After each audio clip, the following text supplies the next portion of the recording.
అధికారంలో ఉన్నప్పుడు విర్రవీగిన వైసీపీ నేతలు ఇప్పుడు ఒకరొకరిగా మీడియా ముందుకొచ్చి ఆనాడు మేము అలా చేయడం తప్పే ఇలా చేయడం తప్పే అని చెప్పుకోవడం చేతులు కాలేక ఆకులు పట్టుకున్నట్లే.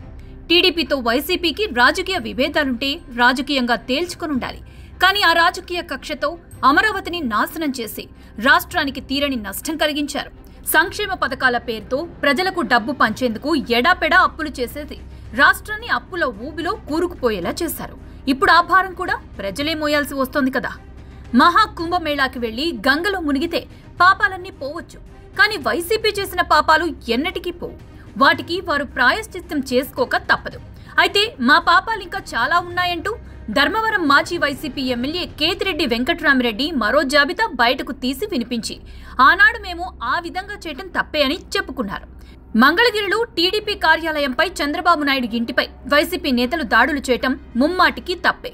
అలాగే తాడిపత్రిలో టీడీపీ నేత జేసీ ప్రభాకర్ రెడ్డి ఇంటిపై మా చిన్నాన్న కేతిరెడ్డి పెద్దిరెడ్డి దాడి చేయటం కూడా తప్పే. శాసనసభలో చంద్రబాబు నాయుడు అర్ధాంగిని ఉద్దేశించి అనుచిత వ్యాఖ్యలు చేయటం కూడా తప్పే. జనసేన అధ్యక్షుడు పవన్ కళ్యాణ్ గురించి ఆ విధంగా అనుచితంగా మాట్లాడడం కూడా తప్పే. అప్పుడే మా అధిష్టానం వాటిని అడ్డుకొని ఉంటే బాగుండేది, కనీసం ఖండించుంటే బాగుండేది. కానీ రెండూ చేయలేదు. పైగా చంద్రబాబు నాయుడిని అరెస్టు చేసి జైల్లో పెట్టి మరో తప్పు చేశారు. తద్వారా టీడీపీ జనసేనలు కలిపేందుకు దోహదపడ్డారు.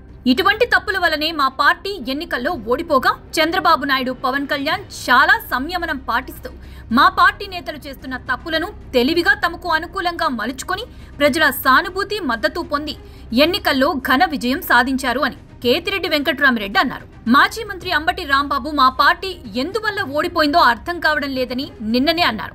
అదే సమయంలో కేతిరెడ్డి వెంకట్రామిరెడ్డి వైసీపీ ఎందుకు ఓడిపోయిందో పూసగుచ్చినట్లు ఇంత చక్కగా చెప్పారు. వైసీపీ చాలా పాపాలు చేసిందని ఒప్పుకుంటున్నారు గనక వైసీపీ హయాంలో అరాచకాలపై విచారణ జరిపేందుకు ప్రత్యేకంగా ట్రిబ్యునల్ ఏర్పాటు చేయాలని టీడీపీ పాలిట్ బ్యూరో సమావేశంలో సీఎం చంద్రబాబు నాయుడు నిర్ణయించారు.